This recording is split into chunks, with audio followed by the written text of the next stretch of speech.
જે રીતે ઘણા સમયથી સાબર ડેરીમાં ભાવ વધારાના અનુસંધાને ઘણા બધા વિરોધ થયા, પ્રદર્શન પણ થયા.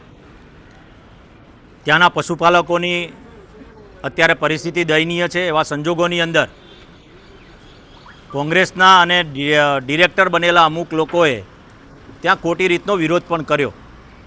કારણ કે એ પોતે પણ ડિરેક્ટર હોવા છતાંય ત્યાં બેસીને એમણે ક્યારેય પણ પ્રજાહિત માટેની વાત ના હોય, પોતાની વાત હોય, ખાલી એક દિવસના ઉપવાસ કરીને એક આવેદનપત્ર આપીને વાતને બંધ કરી દીધી.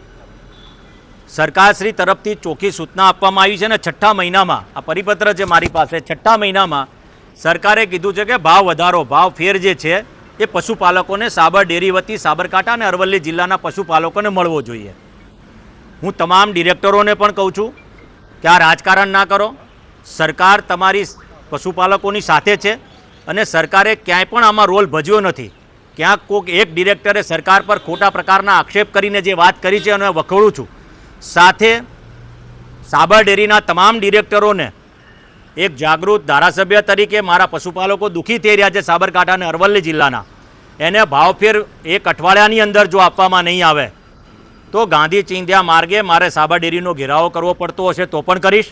સાથે મારા બાયડથી જો મારા પશુપાલકો કહેશે તો પદયાત્રા કરીને પણ સાબર ડેરીમાં જઈને હું એમનો ભાવફેર તાત્કાલિક ધોરણ પર અપાવવાનો પ્રયત્ન કરીશ. સાથે જ એમને ફરીથી ચેતવણી આપું છું કે 7 દિવસની અંદર તમે સાબર ડેરીનો ભાવફેર નિશ્ચિત કરો. જે મંડળીઓ રજીસ્ટર નથી, બનાસ ડેરીએ રજીસ્ટર કરી દીધી છે, મત આપવાનો અધિકાર નથી, તમામ મંડળીઓને પણ રજીસ્ટર કરો. પશુપાલકોના જે પણ પ્રશ્નો છે તેનું તાત્કાલિક ધોરણ પર નિરાકરણ લાવો. એક કોંગ્રેસના ડિરેક્ટર ઉપર ખભે બંદૂક રાખીને સરકાર સામે ખોટી પ્રવૃત્તિઓ ના કરે તેવી તમામ ડિરેક્ટરોને વિનંતી કરું છું. ને આજે જ અથવા કાલે સાબર ડેરીની મિટિંગ બોલાવી ડિરેક્ટરોની અને ભાવફેરની સૂચના આપીને તમામ આ ભાવફેર 3જા મહિના સુધીનો હોય છે.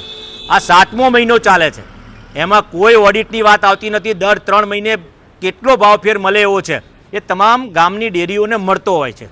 એટલે થોડો ઘણો મહદઅંશે કદાચ બાકી રાખવાનો હોય તો 1-8% બાકી રાખીને તમામ પશુપાલકોને ભાવફેર મળે તેવી તમામને હું વિનંતી કરું છું. સાથે 7 દિવસની તમને હું નોટિસ પણ આપું છું કે ભાઈ 7 દાડામાં તમે કરો, નહીં તો પશુપાલકો આનો ઘેરાવો કરે તો તેની સંપૂર્ણ જવાબદારી તમારી રહેશે, નહીં કે સરકારની.